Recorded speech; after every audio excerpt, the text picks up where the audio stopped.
Is everyone here? Hoshota, there's one missing. So just make sure.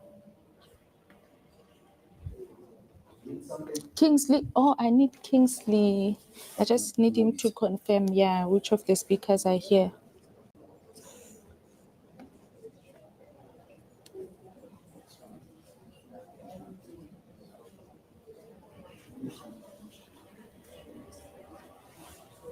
Can you locate Kingsley?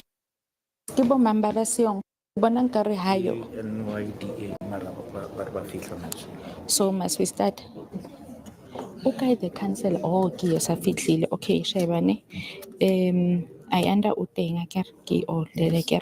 Then Dean Govender. Ke Oscar Swift. Then Stanley Goving.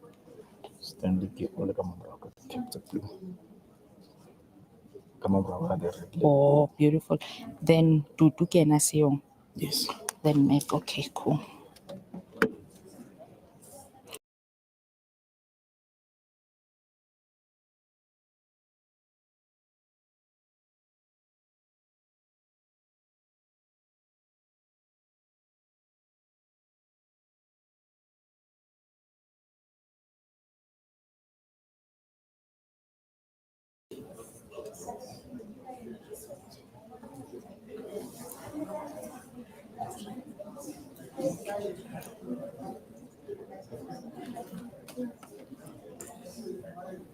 Can you start now? Yeah?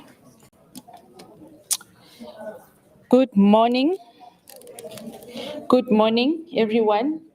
As promised, we are officially starting our program. Thank you so much for making the time to be with us on this cold, rainy morning.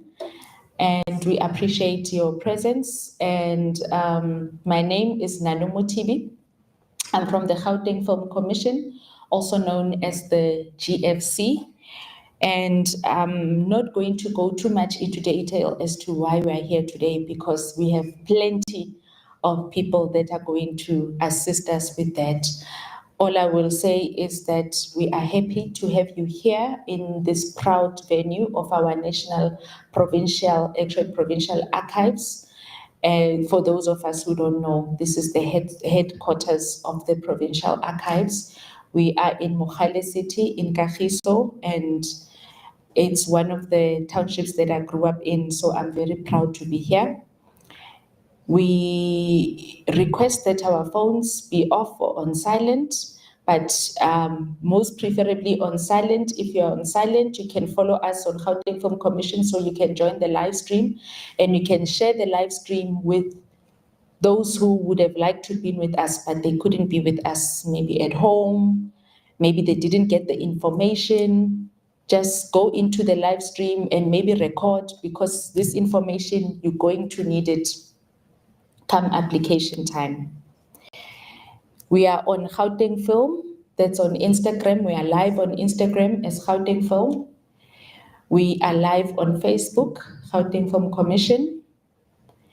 And we will be also on YouTube. So also it's good to familiarize yourself with our pages, because that's where all our announcements are. And when there's a call out, the call out is announced on our pages. So once you are on that page, put on your notification. So it's spelled Gauteng Film and other pages. But once you put Gauteng Film, it will pick it up. And then in Facebook, Gauteng Film Commission, and also on Twitter. Then we hope we've all had breakfast. We had breakfast served, warm, lovely, sweet breakfast. And there was water. I think some people were asking for water. There's water available also the same place where we had breakfast when you come out, just to the back of the room. But we ask that for the duration of the program, we try and stay put. Then we have our bathrooms at the back. I'm told the ones here, they are locked, but across the foyer, there's others that side for male and females. So if you need the bathrooms, please feel free to use the bathrooms.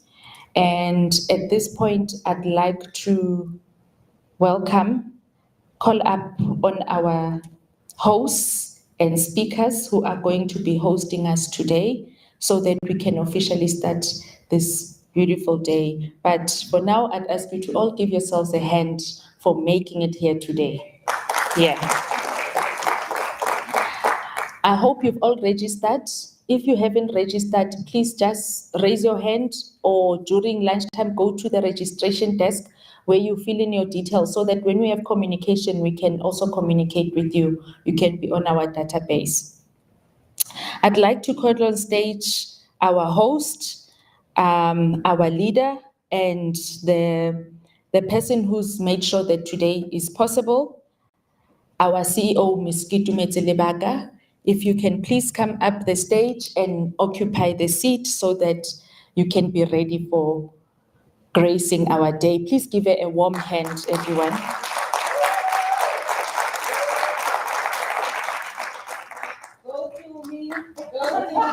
Yeah, yeah, yeah.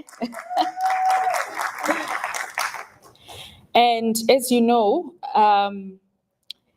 the road is opened by those ahead of us so that the next generation can join us. I'd like to call on stage the person who will be bringing us the compliance awareness session, who came to GFC as our intern, which is something you'll be glad to know, and has grown into where she is now, and she'll share with you before she goes into a presentation. And I think for me, she symbolizes the hope and the growth that is possible within the film industry. I'd like to call Ms. Tshepang Kgalane. Please give her a hand. She's our special projects coordinator.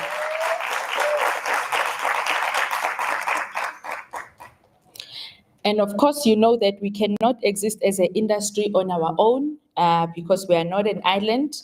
We are always accompanied by those that make this industry possible and that represent us and that make sure that they hold us accountable. So I'd like to call Ms. Ayanda Sibisi, who's the Interim General Secretary of the Independent Producers Association organization. The beautiful Ms. Ayanda, please join us. Yes, I'm happy you can see that GFC is raising the flags of the Mbogotos. Amen.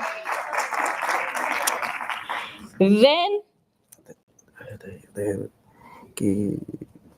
livelihood came to him, communications manager, not founder. Yes. Okay. Then the thorn amongst the roses. We have a representative that has welcomed us to this beautiful city of Mogale. And there's so many things that we are expecting in this city. We are expecting the Gautrain to come here. We are expecting a film city. We are expecting so many things because this is one of the municipalities that touches on other provinces like the Northwest. So it has a good tourism potential, and hopefully she'll share with us some of those beautiful opportunities because as filmmakers, we are driven by locations. And he's also here to welcome us so that we know that we are at home. Mr. Dion Govender, who's the manager for special economic initiatives for Mogale City Local Municipality. Thank you so much.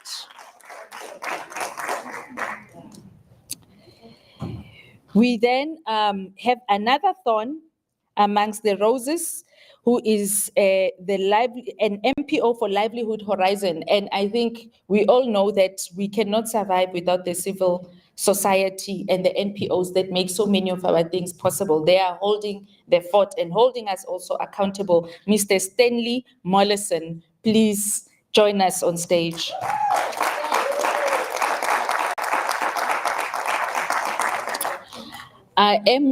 We are supposed to be joined later by the NYDA, so I will skip them for now. I'll introduce them when they're here, but it will be so lovely when they're here.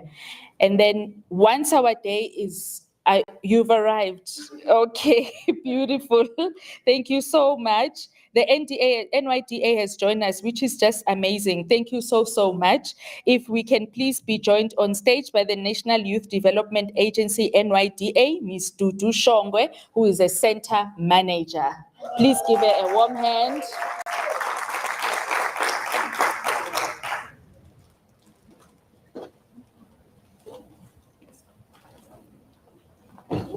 Thank you. So colleagues, lovely colleagues, thank you so much for joining us. Thank you for gracing us and for supporting us.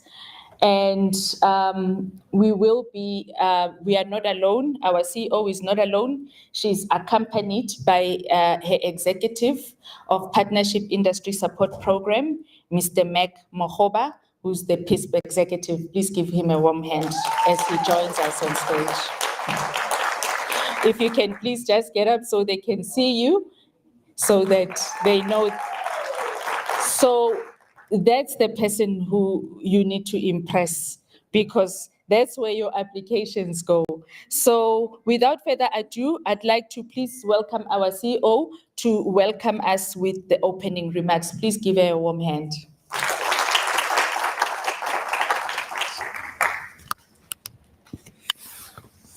Okay.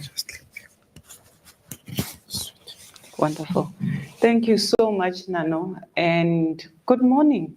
Good morning. You know, we find ourselves in South Africa at this point where we're not sure what our weather looks like.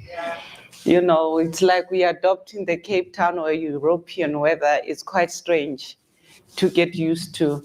But thank you so much for being part of today. And I'm not going to be long, because I'm sure the reason you came here is to come feed on the information. But it's important for me to provide context. You know, through the various years as the GFC, we've been observing the type of applications and the type of support that has been given to our beneficiary in all the various districts of Gauteng. And one of the things that we really noticed is there is a skewness in terms of applications that are coming through. At times you find that you get a lot from City of Joburg, at times from Citibank, at times from Tshwane, but there's just never a balance. And because as a GFC, we want to start seeing us funding more people, not the same people year in and year out. We then thought it is important to go and diagnose what the key problems were. And one of the first things we saw is the inability of our creatives to complete a proposal. We then thought, yes, you know, creatives are good in terms of thinking, in terms of putting all the creativities together, but we need to bring the business part of it. Because if you don't bring the business part of it, you'll forever be submitting, but never getting the funding. So that is the first objective, to say, how do we merge the two so that we've got a holistic arts practitioner?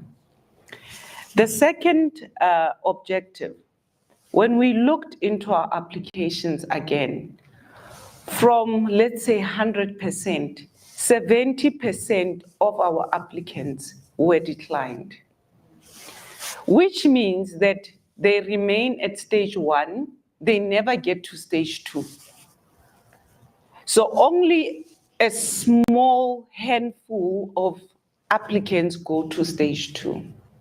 So we then thought, let us go and compile a document of the most common mistakes that are made so that we get a bigger pot. A bigger pot means that we get more and more applicants coming through. But also when we looked from the type of applicants that we saw, we also noticed that there was more male applicants versus female applicants coming through. And remember, as a country, we are a country that needs to create a balance. And we thought it was important then that we then capacitate also the female-based directors and producers in how to get funding. Understanding as well that GFC is not an island, we thought it was important to partner with our wonderful stakeholders that are here today. We spoke about IPO, we spoke about NYDA, we spoke about our municipalities that play an important role, but also we do have the livelihood NPO as well from a social impact point of view. So that when we implement our various initiatives, we understand that all the dots have a way of connecting together. How do we leverage?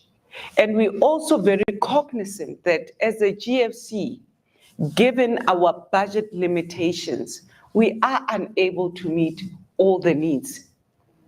But if you can understand how IPO can assist you in the bigger scale of things, if you can understand how NYDA can help with funding, if you have an understanding of how NFVF comes to the picture and all the other stakeholders, it's easier for you to get better funding. So that it is quite important, so as our filmmakers, to be able to connect the dots so that your products don't just remain an idea or remain on the shelf without making it out to distribution. Because for us, distribution is quite important. With that said, I would like to encourage you to ask as many questions as possible, engage as far as possible with the stakeholders that we have brought on board, take as much as possible so that when we open our call next year, various interesting projects that are coming on board, you are also able to participate. With that, thank you so much, Nano.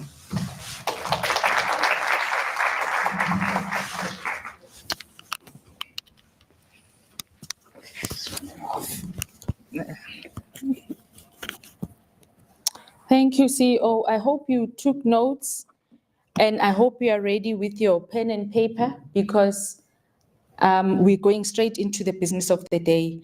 Without further ado, I'd like to call Ms. Tshepang Kgalane to please come and take us through the awareness, the compliance education so that next time when you see an application, these are the things you need to remember so that you are able to get through the first stage of the application. Thank you.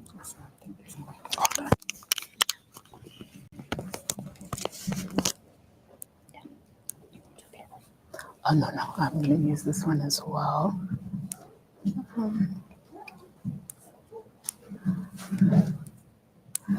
Good morning, everyone. I hope you guys are doing good. I'm going to start this by saying I have two families right now. I have my online family and my in-person family. So if you guys do see me look down, it's because I'm just trying to also pay attention to the people that have joined us online.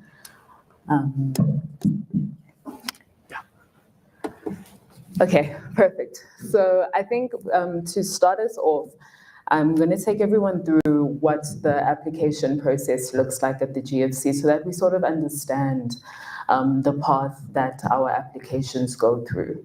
Usually the GFC will do a public call for submissions. We do 2 annual call for submissions for funding a year. The first one will typically open around April, and the second one will open around October or very early November. And so as part of those calls for applications, we will then give you about 14 or 10 days, between 10 to 14 days to apply. And once you hit apply, I think this is where everyone wants to kind of know what happens with their application. So the first thing that will happen is that your application will go through a compliance check. So we'll typically refer to that as a shortlisting process. And in the shortlisting process, we will be checking all the documents that will be described to you in this presentation. And I think it's important for us to understand that should your application not make it past this first compliance process, because you might have a document that's not in order, as will be explained, then the reality is that the people who are judging our submissions, who we refer to as the adjudication panel, do not get to see the rest of your submission. So we don't necessarily get to see what the form is about. We don't get to see what you put in your proposals, anything like that, because the most important thing becomes the GFC supporting an entity that is fully compliant. And that is the reason why we have a very strict compliance process.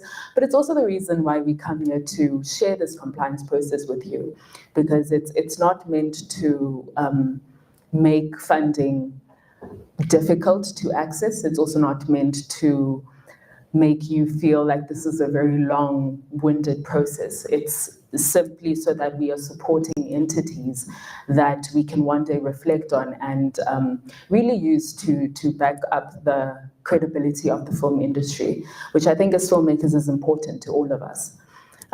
So once we get through the compliance process, we then go through an audit. Again, if the compliance officers didn't catch something on your application, the auditors will definitely catch it. And still, you will not proceed to that adjudication phase.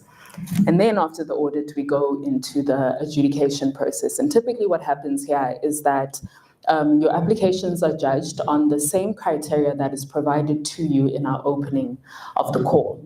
So in our opening, we'll provide you with guidelines that tell you what compliance documents to submit, within what time frame, how long it's going to take us to review them, but also how we're going to score them. So you'll see we score you on matters of just alignment to the GFC strategy, alignment to the GFC's mission at the period, as well as whether your distribution strategy has been outlined, whether your marketing plan has been outlined as well, and just the general viability of the entire project, including how much funding you're asking from the GFC and whether you have other financial supporters on the project. So all of that is outlined to you in the guidelines so that you know what it is that you're likely going to be scored against. And then what happens here is that we get a number of submissions for all the different categories that we open. And if you look at the posters that the GFC will publish when we open our calls, on the far right side, there are brackets, and in those brackets, there are numbers. So that is the GFC telling you that of this specific line item, I am looking for 2 people, or I am looking for 2 projects rather, not 2 people. I'm looking for 2 projects that I'm going to support. So now we then go into this with the knowledge of, these are the documents that I'm going to need. This is how I'm going to be scored. And this is how many people, or how many companies rather, the GFC is going to support. Now, the GFC will typically receive 300 to 400 plus applications. And that means that within all of these categories, we are only looking for 2 projects to support. Naturally, that means that you are competing against various other projects and various other companies as well, which is the nature of the film industry, right? And then you will sometimes note that you'll receive a letter from the GFC saying your project was brilliant and there were no compliance issues with it. However, we don't have the budget to support it. This is because we've already reached the top 2 or the top 5 people that we can support within our budget. And so what that means is that you have met all the necessary compliance requirements. It might be just a matter of how competitive the project is. In that regard, we have, I believe we will be taking steps in future to kind of show applicants that this was great, however, you can work on and improve on this. Because I believe it becomes very frustrating when you've met all the compliance requirements and you don't really know what's wrong with the content of your proposal, right? So I believe it will be a step that the GFC will take to provide you with just insight on what about your application didn't rank the highest. And then once that is done, the funds will be processed and dispersed. Now, then we can jump into the compliance stuff. So I think for the purpose of this presentation, I will not be going into what an ID is or what a certified ID is. I think we know what all of that is. But for me, I think it's paramount to kind of explain to you what it is that we're looking for when we receive these documents, so that you kind of understand why it's important that they submitted the way that they are. So we'll start off with the certified ID.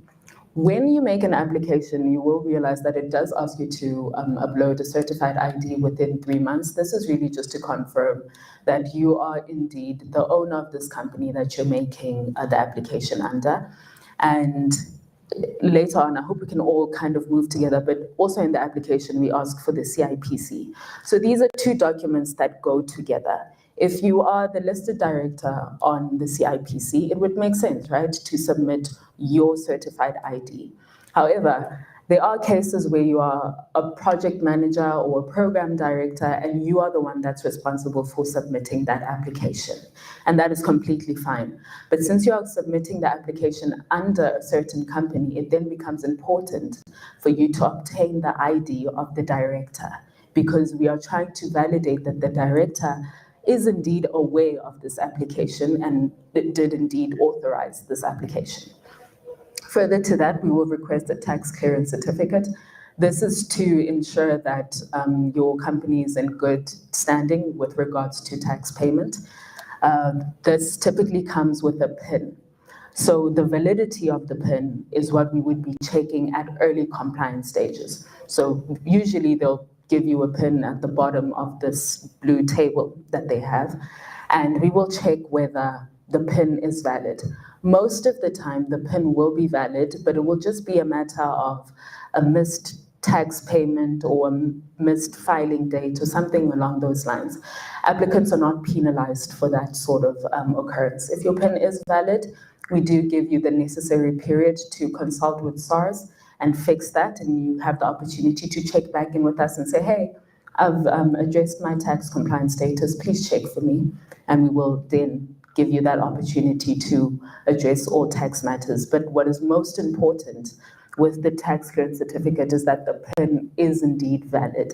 If you do submit a tax clearance certificate with an expired PIN, that doesn't really count as compliance, so then your application will then be flagged as non-compliant. We then also request that applicants submit a BBBE affidavit or certificate. The affidavit is typically valid for 12 months from the date that the commissioner signs it. It is also a specific document that is acquired. Most of our applicants will sometimes submit a sworn affidavit. This is not what is requested, and therefore that would be non-compliant. Also, some of the things that come up at this point is that there's a lot of document manipulation. We can definitely tell when something has been inserted. We can tell when it's a picture. We really do go through all the applications. And so it's just in the applicant's best interest to obtain an authentic document. Like I said, we also request the CIPC. This is just indeed to match the director to the application or to match the director to the ID, and also confirm the status of the business within Gauteng, as well as the operations of the business, whether the operation is still active or whether it's been deregistered or anything of that sort. We then move on to the CSD registration report. This is requested to be within 12 months of your application date. And the reason why we request the CSD report is because it is a mandatory document for applicants to be able to conduct business with the state. On this document, we will check whether the supplier numbers match up to the CIPC document that's also provided. So it's just best to make sure that when you apply under Thabang Enterprises, your CSD also belongs to Thabang Enterprises, so that we're able to validate and match all your information. We then also request a bank confirmation letter that is within 3 months. This is not a bank statement. In the guidelines, it is also stated upfront that we are not requesting a bank statement. We are requesting the account confirmation letter that comes from the banker. We then also request an SBD4 form. Now, because these are state-regulated documents, we do realize that they tend to change from time to time. And so the GFC will always provide you with the latest version of the document. And it is therefore requested that this specific version is used. So we'll typically provide it on our website. We will also indicate in the guidelines where to obtain it from the website. And if for whatever reason you can't find it on the website, or you didn't consult the guidelines first, which often does not happen because the guidelines are provided to applicants upfront as they log in. They are provided again before you start your application, and they are provided a third time before you are able to even click anything on your application. So we really do ensure that we make it important to highlight that applicants must indeed consult the guidelines, because they really do help in understanding what it is that's being requested in the application and so forth. So your SBD forms are provided in the actual application. There's a field where you update your SBD, where you upload rather your SBD form, and right next to it is the actual form that is being requested. This is not just because GFC cannot use other forms, it is just because the state in general doesn't use them. And so we also have to request the latest documents. We then also request a proof of address document. This has also been a very tricky document for our applicants, simply because a lot of our applicants are emerging creators and emerging filmmakers, and that therefore means that they don't yet have established premises of their own. And so often businesses are run from the same place that they reside, which is completely fine as well.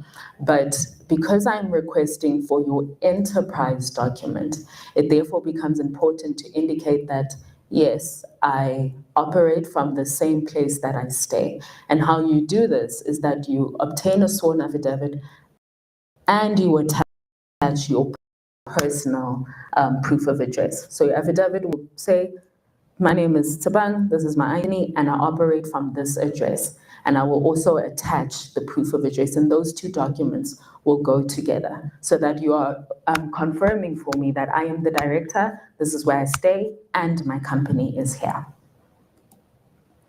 These are just a couple of examples of the documents that we request. This would be the tax clearance certificate. Next to it would be the CSD registration report. The other document would be the BE affidavit, SBD forms, as well as your CIPC, and we all know what the ID document looks like. And yeah, that brings me to the end of my presentations. I can take questions now.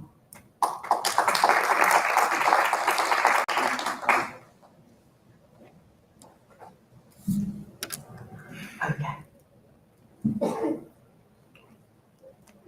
I'll take one question at the back, please, Pay.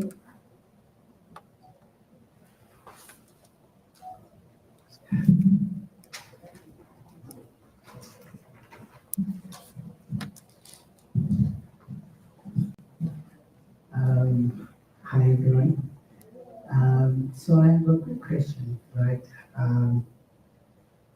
What happens in the case that you guys open for a call and then let's say you need to go back to CSD or the CIPC to obtain a certain document?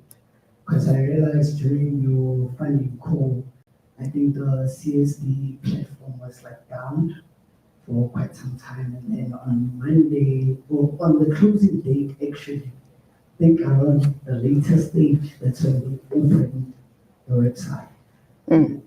Isn't that a disadvantage for the creatives, or what should the creatives do if they encounter such a problem during your funding call? Yeah, I think that's my question. Okay, awesome, thank you. Okay, I assume it's just that one question. Okay, no, it's not. Okay, so I'll just respond to your question. I think the greatest thing on your part for these applications is that they are reviewed by actual humans. So we haven't yet introduced AI or any robots or anything. So the human reviewing your application can indeed see that there is no CSD, but it then becomes the responsibility of the applicant to indicate that I have tried to engage with CSD, because we're not going to penalize you because the CSD system was down. It is often an issue that applicants do come across. But if you do have that issue, you then take a screenshot of the CSD screen that you are seeing, and you attach that, as well as the latest CSD report that you have. So even if it's been obtained in 2024 or 2023, you attach that certificate, and you also just attach a screenshot that indicates that there was this issue. I did try and engage with the system, but I wasn't able to. And given the time, we will then accept that. There are also other issues pertaining to when CSD replies, and sometimes you send them emails and they don't get back to you. You can also attach that correspondence that indicates that I have indeed tried to engage with the website, but I wasn't able to obtain a document. And because we are able to see the correspondence, we then do base our decisions off of the latest document that you were able to obtain.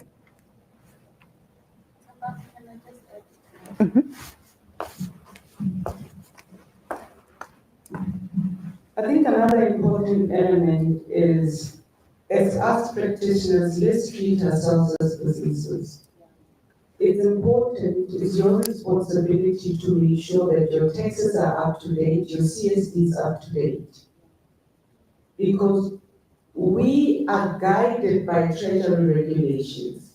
As much as we can say, hey, this is the proof, they can go back to the regulation and say the regulation says valid. And these are the little things that we then can't go back to the auditors and say, but we promised. So if you treat your business and make sure that your administration is up to date all the time, not just for GFC, but for any opportunity that comes through, you then will not have this challenge. So that would really be my strongest encouragement. I hear what Sabang says, it still works. However, like she says, all our processes goes through an audit. And why do we do the audit number? There are two specific reasons. We do the audit number one to make sure that your scores were fairly done. So as you have completed your proposal, it is showed that you are not disadvantaged. But secondly, to make sure that there is validity in terms of the documents that you provided. So don't find yourself on the other side. Thanks, Seba. Awesome. Okay, my next question was over here. Hello everyone, my name is Guzgo Afele, and I own a company called Milano Productions. I've been applying over the last 5 years at GFC. I'm one of those people who've been rejected. But what I like is, I'm not saying big up to you guys, your turnaround in terms of answering and send us emails back, it's very fast, which is, if you apply anywhere else, you take like over 4 months, over 5 months, and by that time you even forgot that you applied. But your turnaround is very, very fast, which I appreciate. Even if you do reject me, the point and the fact that you guys are answering us, it means a lot. I've been staying in Durban and I've got funding from DTI. I have a project which is a feature film which I'm working on. And I've got DTI, I've got NFEF. And then I moved due to work to Joburg. So I think last year I remember when I applied, the problem was the fact that my address. So my question is, since now I just stayed here for the last 3 years and I've been working here, and in the business, my address is still KZN because that's where my company is based. What are the exceptions? Because now I've got the funding, my budget is like 90%, and I really need this 10% from you guys, and I've exhausted other funding organizations. So what are the exceptions in terms of, now I'm based here, but my company address is still KZN? And also I applied this year and I got a response, and the response was, we are sorry because you are not from Joburg. Your address is not from Joburg. So it becomes an issue where I have the 90% budget, but still I can't get the funding and I can't access them because of the fact that my business is still says KZN. Okay, awesome. Thank you for the question. I just want to ask you a follow-up question before I do respond. Where is your production taking place? 90% is in KZN and then 10% is here. Okay. So one of the key things that the GFC does indeed highlight is that we do fund projects that take place in other provinces. However, our main priority will indeed be Gauteng, because it is the Gauteng Film Commission, and we are therefore mandated to service the people within Gauteng, and particularly the people across our 5 regions that are also indicated in our guidelines. And therefore, we kind of apply, I think, around 70% of the production needs to take place in Gauteng, simply because we too have a mission to support our specific province and, also profile what we have within Gauteng. But I realized that that wasn't necessarily a question. I think it was just a matter of stating up front that because our mission is Gauteng, then there is that requirement that 70% of your photography does take place within these borders. But to then answer your question, the problem with your submission might have been the fact that, yes, your company is registered in KZN, which is fine. But I think it's important to remember that the only documents we have are the documents that are submitted with your application. And therefore, if you submit your CIPC indicating that your business is registered in KZN, but you submit a proof of address that also indicates that your business is located in KZN, I have nothing in the application to prove me otherwise. So it would therefore be advisable that if you do have multiple branches, which is the case with most of our applicants, you attach your original CIPC, which will point to KZN, but the proof of address must point to your area of operation within Gauteng, because that's the only way that I can confirm that you have presence in these borders. Does that answer your question? Awesome, thank you. Okay. Okay. Good morning, everyone. My name is Paul Sanoba. Thanks so much for this information. I run a company called Many Different Things. So my question is this: the application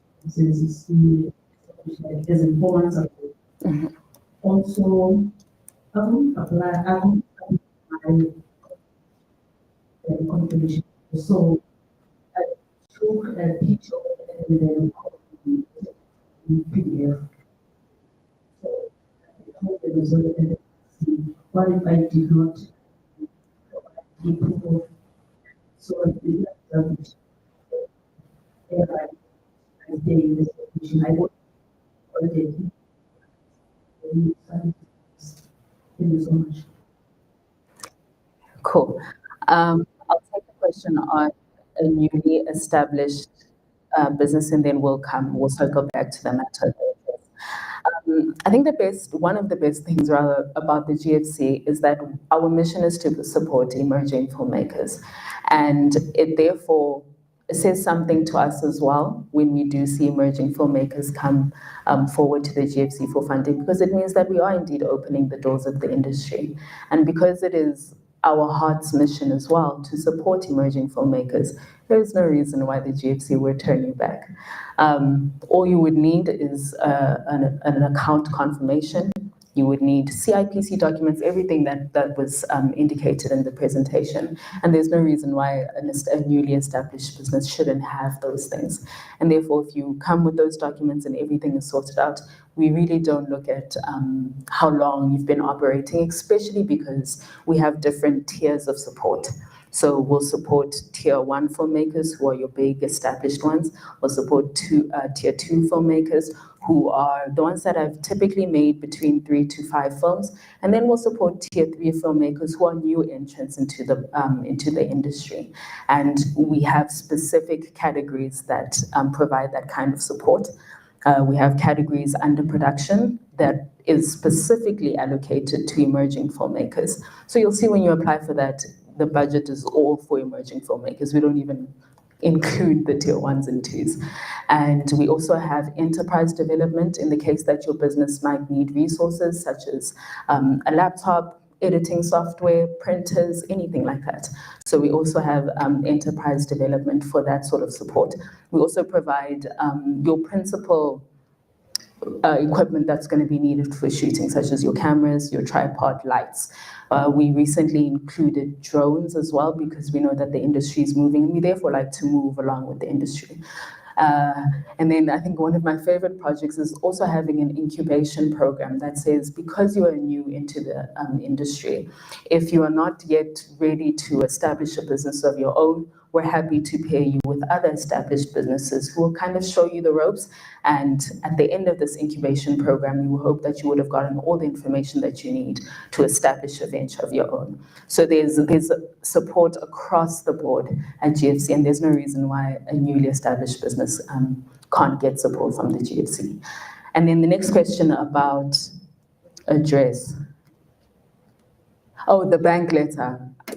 I said a lot, so I forgot. But the bank letter, the only thing that's necessary for the bank letter is that it's indicated that it is indeed stamped by your bank. So usually when you get it from your banking app or wherever it is that you get it, it will indicate there's a stamp from ABSA. This is the date that this document was obtained. So all of that is fine. We're not very pedantic about whether it's a picture or a PDF or no. We really just look at the stamp to see that ABSA did indeed issue this.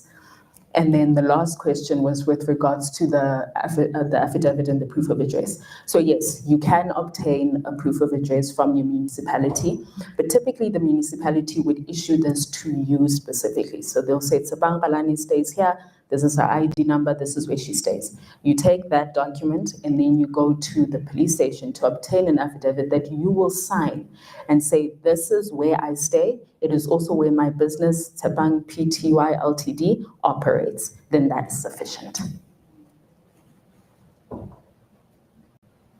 Hello, I'm Laurie from Carltonville. And the question is mostly based on the applications stage. So I'm aware that the Commission funds only 2 projects, right? So in a case of I've applied as a creative, I've applied and then obviously I don't get a call or anything, my application is rejected. So I wanted to understand, can I apply for the second time or third in this case? And if yes, how many times does it give me a limit on how many times I can actually apply? Okay, thank you for the question.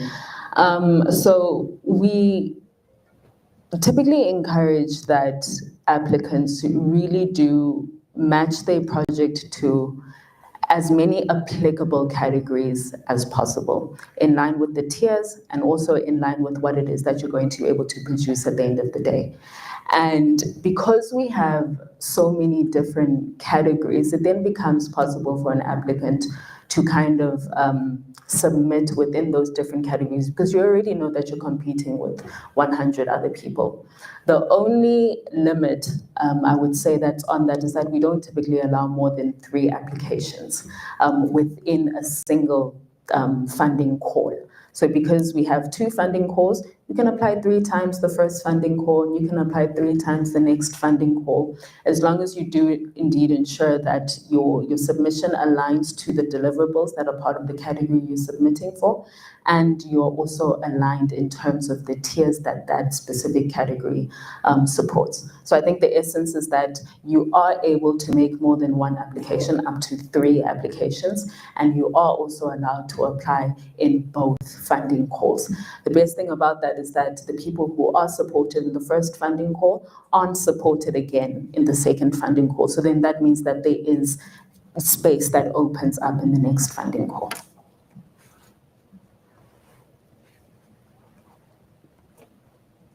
Hi, my name is Zoe. What I'd like to ask following up on this question concerning an upcoming company. Say that I'm registered, right? I've got all the documents that you've shown, and I'm a startup company. Are there requirements for me to apply for things that you mentioned, like if you need me to start up laptops and cameras for your production? And does it have specific requirements? Let's say I haven't come up with something that I would like to film, but I've already got editing skills and I'd like to broaden my horizon in editing and filmmaking. Do I need to submit all those documents that you showed? And what are the criteria and where do I go to apply to be funded for what I would need to start up my company? Okay, awesome, thank you. The compliance documents, awesome. The compliance documents are a standard for everyone. And the reason why we do this, or part of the reasons why we do this, is because I believe, all trying to move to a stage where the film industry is recognized as a viable industry. And the only way that we can do that is if we show up as businesses, like the CEO said. We show up as businesses, we also have our paperwork in order. And because of that, it becomes easier for the GFC to prove the value of the film industry, which is a big deal to us, because I think we all know sitting here that the film industry contributes a lot to the economy. And so compliance documents are a standard because we want to be able to prove all of the stuff that we say, and to prove the viability of the industry, and prove also how much the industry contributes. With regards to whether there are specific things that we require you to apply for, no. It really is up to what your business needs are. But it is also a category that is applied for by 100 other people. And for that category, we'll typically take 15 applications for it. And so it therefore becomes important to motivate in line with the GFC's strategic objectives. So I'll give you an example. One of our strategic objectives is that we support youth and we support women as well, in line with the GFC support. And if you make the motivation that this equipment would help you start up your business and learn how to edit, the motivation is very self-centered. And that makes sense. It's your project, it's important to you. But it becomes important to tell me as GFC what I'm investing in, because I can't invest all of these resources into just you. So you therefore have to make the case that this equipment is going to help me teach other filmmakers how to edit, or teach this, or I can teach, even if it's like a small group of people, just indicate that the support goes beyond just you, you know. I hope that answers your question. Hi, good morning. So my questions are on, so number one, do you find any software licenses if you say to apply funding for a software license, maybe to own for either annually or maybe to own the software for a lifetime? Do you fund the software licenses? Number two, do you give support or do you give assistance to acquire screening licenses for people who want to do demo screenings? For example, we have started a screening project. We have adopted a space which is a cinema, and this cinema is based